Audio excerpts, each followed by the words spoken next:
Hey YouTube, Mark Kaufman here, and today I am taking a look at this knife here. Now, this knife was actually sent to me for repair by Tobias at Knife Chats with Tobias, and he wanted all of these grinding marks taken out of here. And to be fair, I think it would be a very good idea to get these removed. They're very unsightly and they don't really look all that great. Now, this knife here is a grandpa knife, but it is made by Camillus, New York. Now, there are a few other things that I'm actually going to address on this knife. And one of those is going to be all these scratches on the main blade here. I'm also going to probably deepen the sharpening choil there just a little bit. I'm also going to probably correct this bevel on this end here. Then on the other blades are actually not that bad.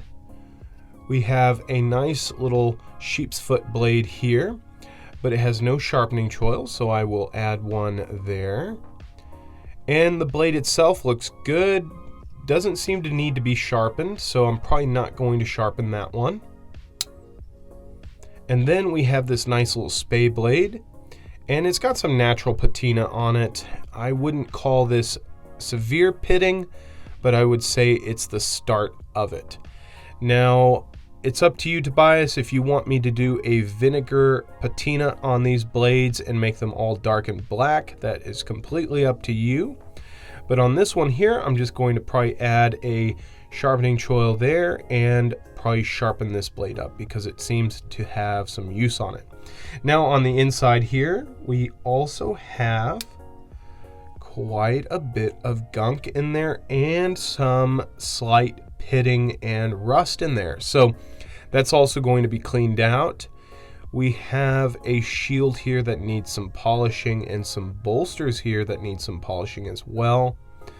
And then, of course, we have the back springs that have all that grinding on the back. I don't know why somebody would do that, but that also will be corrected. So you're probably wanting to know what he paid for this repair. Well, actually, I do repairs either for money or trade. So he actually sent me a few interesting items. So he said he would send me a few Victorinox knives. I actually requested Victorinox knives specifically, and he sent me this one, which is a promotional Victorinox standard, which I do love the standard. But this one actually is going to fit great in the knives that I'm going to be sending Victorinox hopefully soon. Just need to get my act together here. But this one here is going to be fun because when you close both of these blades, they kind of latch onto one another, or the can opener and cap lifter, they kind of latch on each other, but you have to kind of close them in a certain sequence so that does not happen. But I'm going to send this knife along with a few others to Victorinox and see what they can do about it. But this one here is probably from the 1980s. Happy to have this one. It'll be a great user. Then he also sent me a pretty much brand new Tinker. This is a modern Tinker, and this one here has the Phillips on the back. Just your modern day Tinker. Maybe even not modern actually, because it does not have the needle hole there. So it's probably an early 2000s Tinker.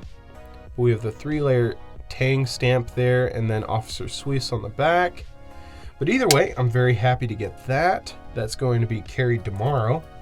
But then he sent me a surprise, a floral knife. Now this one here is in this nice neon green, but it came with this nice clip blade. And I have to say, I've been really wanting to get one of these. I've owned a few, but I've never owned this specific blade shape. Now, this here is actually going to be a chisel ground blade. You can see how this was completely ground on that side there. And then you have this side here that actually has that bevel. So when you're sharpening this, you actually only sharpen this side, and then you just strop this side here. Now, this knife blade is very interesting, especially when it comes to Victorinox, but I am very excited to use this one, and that neon green definitely makes it very easy to see. Now, the other thing he sent me is I believe this is a P38 can opener, and this here is a collapsible can opener that was usually issued to Vietnam soldiers, and this actually would make a great companion to an executive. So you just attach it to the executive there and have it on a tassel there.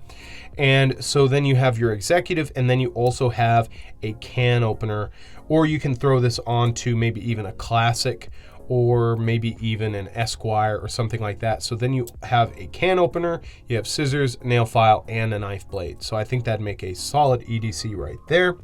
But yeah, this was pretty nice, pretty sweet little trade here. Got a few knives in that deal, and also got a P38 there. But this will be a very fun knife to restore.